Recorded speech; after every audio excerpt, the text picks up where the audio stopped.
Hi! Shut up! It's my day! My wedding, my day, I'm the bridezilla. Hi, Rebels, it's Saturday. This is 10% luck, 20% skill, 15% concentrated power of will, 5% pleasure, 50% pain, and 100% reason to remember the name.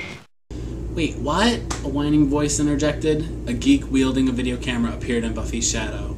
Buffy, I missed your quip again. Jerking in surprise, the bolt arced wide, missing Edward completely. Buffy whirled around. Andrew, I told you to stop following me on patrol. But Doctor Who is a rerun, the boy protested. It's not my fault. And you promised you'd take me along on your next apocalypse. Excuse me, but we're trying to start a war here, Seamus announced. And she ate one of us, Puck called, pointing at the vampire girl.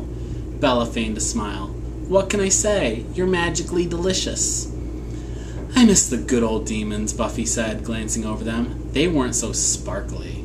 Did Angel sparkle? Andrew asked, his tone worshipful. I bet he sparkled. He did not sparkle. Finn felt the dark power flooding into him. Once the door was opened, the power had to be freed. Smoke and anguish curled sulphurously through his bloodstream. He raised his left hand, index and pinky fingers pointing out. The shadows slid through his veins, flaring black against his skin. Uh-oh, Andrew murmured. I've seen this before.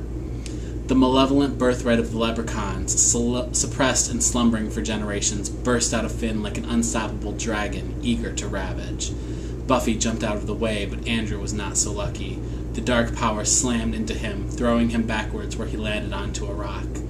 Ow, my swimmer's ear, he cried.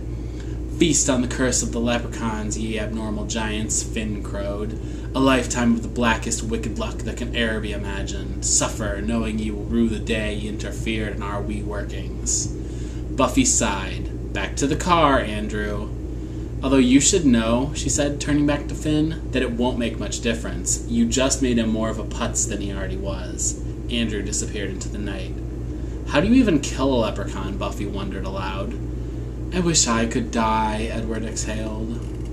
It's easy. You continue to devalue the price of gold in a world market as a direct result of America's hellbound descent away from a true Christian society, under pressure from a toxic blend of risk aversion, equity losses, and debt worries, Bella said. Everyone stopped and turned to look at the sullenly awkward girl. She squirmed. What? All of a sudden, Edward was a blur of motion, snatching the steak from Buffy with a gentlemanly, allow me, and then shoving it through Bella's chest, even as he pushed her over the edge of the cliff. See? They be monsters, Seamus breathed. Try being married to her, Edward announced. She gave new meaning to the word hellmouth. Bella! Another figure darted into the clearing, shoving Uncle Finn until he too fell off the side of the cliff. Another leprechaun down. What did you do to her? The new arrival heaved, glaring at Edward. His shirt was 2 sizes too small, his chest 2 sizes too big. Jacob. Edward engaged in a smoldering stare with his former rival. Are you guys gay? Buffy asked. Because that's fine with me if you are. I'm not judgy. Too bad they missed the orgy, Puck muttered. Edward and Jacob glanced at each other. That's crazy, said Edward quickly. Yeah, Jacob added. Everyone knows it doesn't count when you're drunk. An awkward silence filled the cliffside. Seamus reached into his pocket, pulling forth a red stone, nearly a twin of the shadowy pebble that had turned the world on its side. Light, the shade of infernal hells, gleamed out of the broken facets of the rock, giving it the appearance of roiling lava. I promised you war, and war it shall be, he said, releasing the stone. Buffy leapt forward, hoping to catch it before it was too late.